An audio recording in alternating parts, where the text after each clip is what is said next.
the opposition raises a fundamental point, that are we pretending to seek justice or have we really sought justice?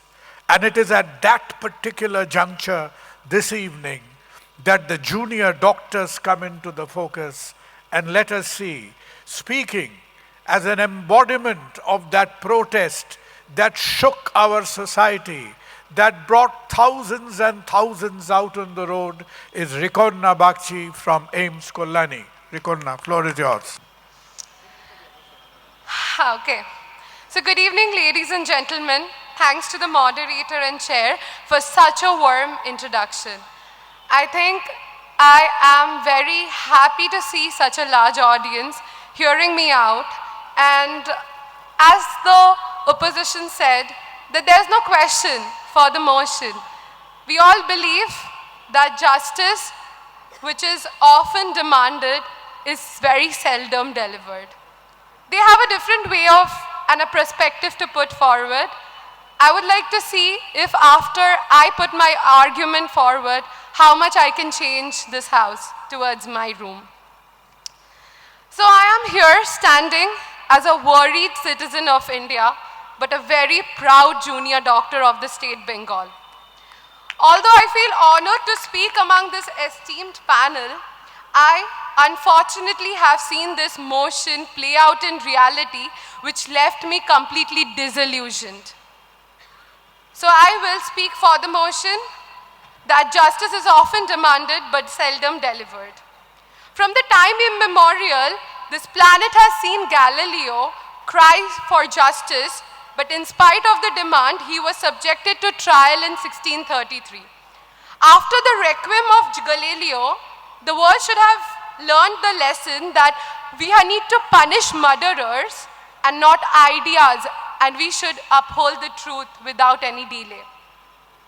But unfortunately, even today what we see, that justice, even the demanded and very sincerely demanded, to answer a little bit, the opposition said that we do it, we demand justice only when we have to gain something out of it. I would like to question everybody, this intelligent audience and my panelists, propositions and oppositions alike, that me, who's standing almost 2 to 3 decades younger than you, what did we gain heading to the streets and demanding justice? We are that generation who are often labeled as self-centered, always glued to media, AI, gaming, or mostly happy with social media content.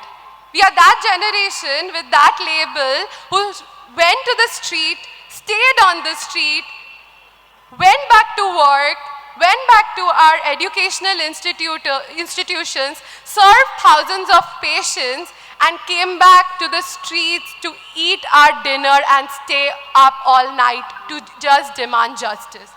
What did we gain? Why did we do this? We did this because we want a better society for us and for our next generation.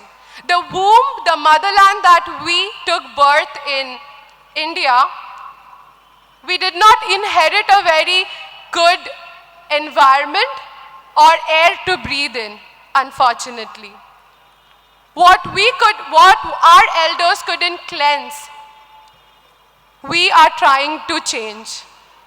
This can't be our fault, can it be? Now coming to a very pertinent question. As a junior doctor of this country, and especially of the state Bengal, I'm afraid I won't be able to beat around the bush right now, stating different other cases. I think there are better speakers who can do it. I have witnessed an unprecedented uproar and demand for justice in this state Bengal, in my city Kolkata. When my female colleague was allegedly raped and murdered when she was serving 36 hours and saving breathless patients. That day itself, when the thing happened, and came into light, some other female doctor, my friend, went for an emergency duty.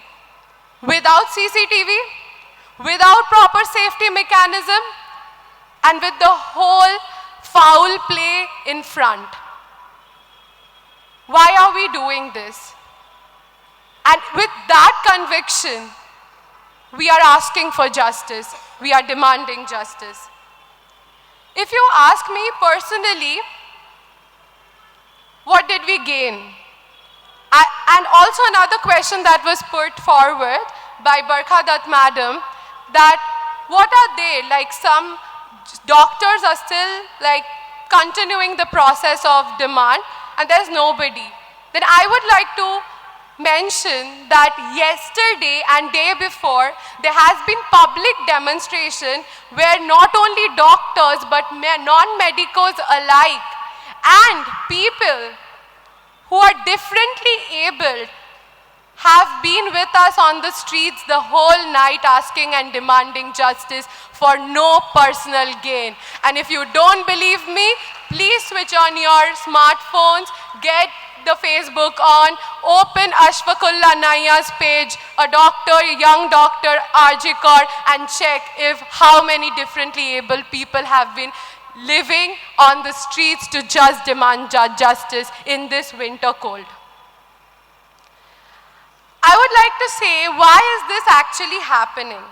What we have seen that according to 2024 report, there has been 50 million pending cases where either the hearing are not enoughly heard or the accused has some form of agenda to put forward to delay the process of justice.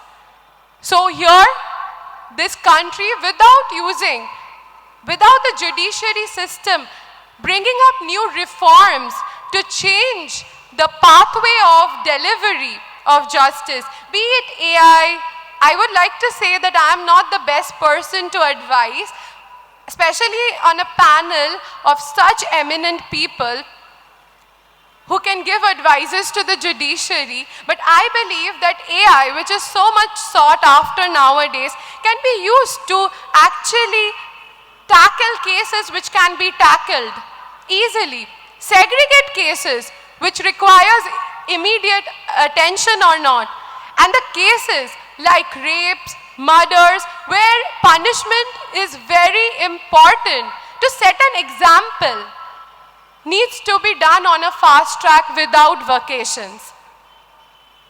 I would like to say that if our judicial system, we are not questioning their sense of justice, we are questioning their timely delivery.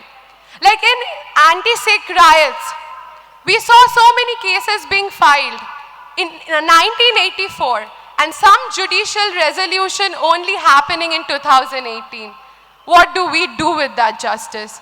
The young masses of India is asking this question. I would like to bring forward few questions which lingers in terms of my colleague Abhaya.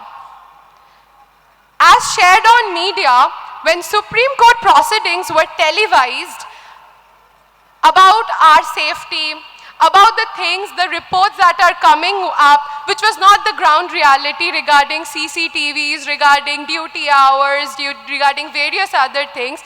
The actual criminal proceedings were not televised, rather the parents were not allowed to attend every hearing.